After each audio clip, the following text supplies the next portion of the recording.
My brother's fiancée falsely accused me of hitting on her. My brother texted, "Stay away from us." I replied, "Done." Then I withdrew my name as guarantor for their new house mortgage. Now their loan has been denied. I'm 32. And I was the family's designated adult. You know the one. The one who gets the 11 p.m. call for a ride, the one who helps move the heavy furniture, the one who co-signs things. It's not a role you ask for, you just fall into it. My brother, Ryan, he's 29. He's the charming one, the guy who lives life on impulse and worries about the details later. And his fiancée, Cynthia? She's his perfect match. Intense, charismatic, and completely obsessed with curating their perfect life on social media. Now, I never truly warmed to Cynthia. She had this way of complimenting you that just felt like a slap. It's so amazing that you're so stable and practical, and her smile never quite reached her eyes. It was her constant, subtle way of reminding me she found my life boring. But Ryan was madly in love. So I kept my mouth shut. 3 months ago, they found their dream house. A sleek, modern new build in a neighborhood they couldn't possibly afford. Predictably, their income wasn't enough to get the mortgage. And that's when Ryan sat me down for the biggest ask of my life. He needed me to be the guarantor. It was a hell of a risk. I mean, we're talking about a significant mortgage that would hang over my head for the next 30 years. I love my brother, but I'm not an idiot. I told him I needed to think about it. The very first thing I did was spend a few $100 to have a lawyer look over the paperwork. The lawyer told me the bank's agreement was standard stuff, but then he gave me a piece of advice. He said, "When you're mixing family and large sums of money, it's smart to have a separate personal agreement, just to keep things clear." So he drafted this simple one-page document for me. It had 2 key things.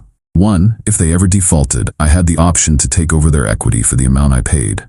And 2, he added a clause that he called his CYA special. Cover your ass. It stated that my guarantee was contingent on a relationship of mutual respect and good faith, and that any act of defamation or malicious falsehood would be grounds for my immediate withdrawal. At the time, it felt like ridiculous overkill, a formality. I presented it to Ryan. He barely even glanced at it. "Yeah, man, of course, we're brothers. Good faith is a given." We both signed it in front of a notary. I filed it away, felt secure. The bank approved the loan, and Ryan and Cynthia, they were over the moon. Fast forward to a family barbecue last weekend. I'm making small talk with some cousins. Cynthia comes over, maybe a little tipsy, and stands unnecessarily close. She puts a hand on my forearm. "You're always so serious," she says. "You should try to have some fun." It was classic Cynthia, a little patronizing, a little too intimate. It made me uncomfortable, so I just made an excuse about needing a drink and walked away. I didn't give it a second thought. Then, 2 days ago, my phone just blew up. It was a novel-length text from Ryan, just this furious, rambling tirade. Apparently, Cynthia had broken down in tears. She confessed that I'd been making her uncomfortable for months, and the barbecue, she claimed, was the final straw. She told him I'd cornered her, whispered that she was too good for him, and that she should be with a real man who could actually provide for her. The accusations were so specific, so venomous, it felt like a punch to the gut.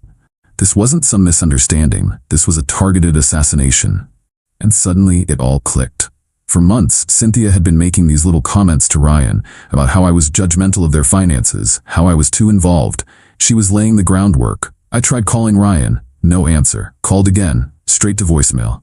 And then the final message came through. "Ryan, I can't believe you do this. To us, Cynthia's a wreck. Just stay away from us." He was so certain, so completely convinced. And just like that, after 32 years, my brother was gone.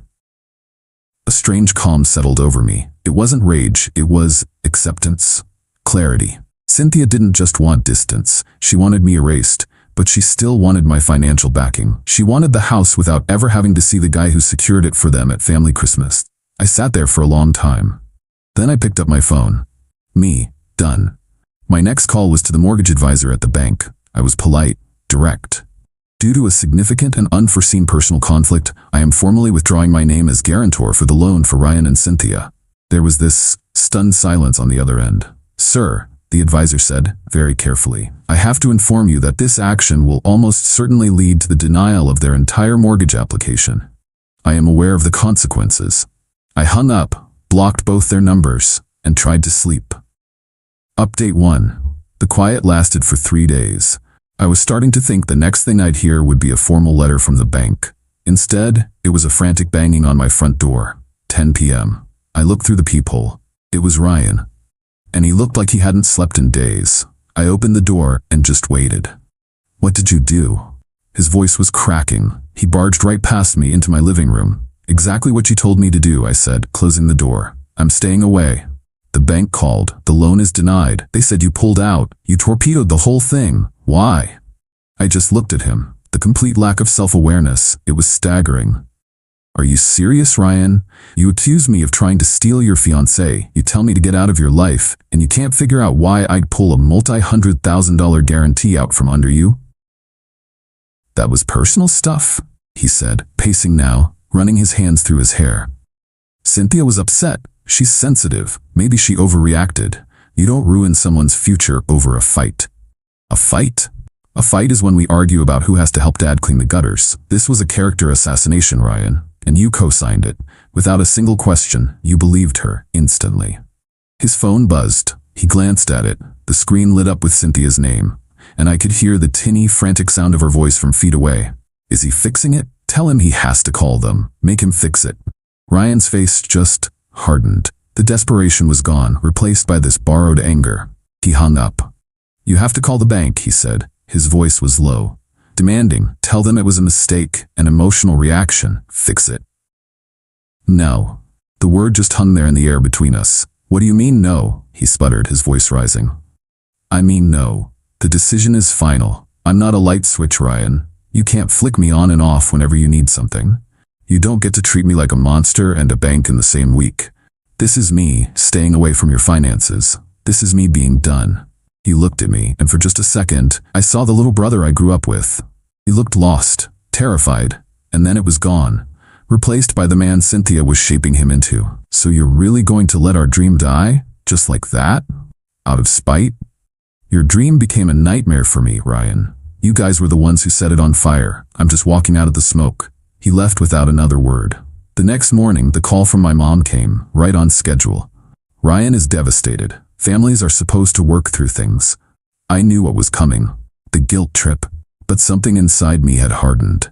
The only part I didn't fully anticipate was the toll on my girlfriend Laura. She's been my rock through this, furious on my behalf, but she's also hurting. She was friends with Ryan, and now mutual friends, people who've only heard Cynthia's twisted version of the story, are texting Laura, asking if she's safe with me. My neat, logical response had created a very real, very messy emotional fallout. And that part sucks. Update 2. The family pressure campaign fizzled out faster than I expected. I had one long, draining call with my parents. I just said, Ryan was given a choice between his brother and a lie, and he chose the lie. My relationship with him, financial or otherwise, is over until he can acknowledge that. They didn't like it, but they heard the finality in my voice. Cynthia, however, she was just getting started. She launched a full-scale smear campaign, spun this whole story to friends, to family, about my growing jealousy and erratic behavior.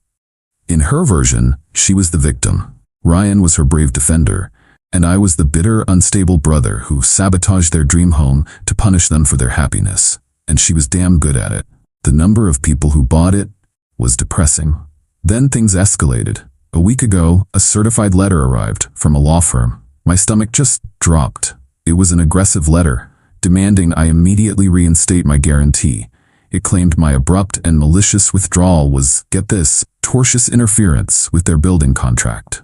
It said if I didn't comply, they would pursue legal action to recover their lost deposit and significant emotional damages. For a full day, I was in a quiet panic. They were actually trying to sue me. My clean, decisive action was about to get dragged into a legal mud pit. This was not part of the plan. I sat in my car after work, reading the letter for the 10th time, and I just felt exhausted. The anger was gone. It was replaced by this deep, bone-weary sadness. And I actually thought, just for a minute, about calling the bank. Giving in. Just to make the noise stop. Laura found me like that. She got into the car, took the letter from my hands and read it. "They're bluffing," she said. "They have to be. People don't get to slander you and then sue you for not giving them money." Did they tell their lawyer the whole story? Her question cleared my head. Of course they hadn't. I went home, dug through my files, and I found my copy of the notarized side agreement. The one with the mutual respect and good faith clause. The one Ryan signed without reading. I made a high-quality scan of that signed agreement. I took a screenshot of Ryan's text message, the one telling me to stay away. I circled the date and the timestamp. I put them together into a single PDF. I didn't send it to their lawyer. That would be playing their game on their turf. I attached it to an email and sent it to my parents. The subject line was, "The full story." The email itself was short. "Mom, Dad, you've been asking why I did this. The attached document is a legal agreement Ryan and I both signed. His text message to me, also attached, was a clear violation of the good faith clause. He broke our agreement before I ever called the bank. I didn't do this out of spite. I did it because I was forced to protect myself. I'm sorry you're in the middle of this." I hit send. And then, I waited. Update 3. The silence lasted for 48 hours. Then, my dad called. His tone wasn't angry or disappointed anymore. It was just heavy. "I got your email," he said. "Your mother and I read it. We didn't understand. Why didn't Ryan tell us he signed something like that?" "Because he probably forgot," I said, "and because it proves he was in the wrong." My dad sighed. "He's coming over here tonight. We're going to talk." That talk, as it turns out, was the end of the line for the lies. My father isn't an emotional man, but he is a man of principle. Confronted with his own signature on a document he'd ignored and a text message he couldn't deny sending, Ryan's story just fell apart. He admitted it all. I'd never done anything inappropriate. The whole thing was Cynthia's idea to create some space because she felt I was too controlling with my financial advice. He went along with it. He thought I'd be hurt. We'd have a blow-up, and then things would settle down.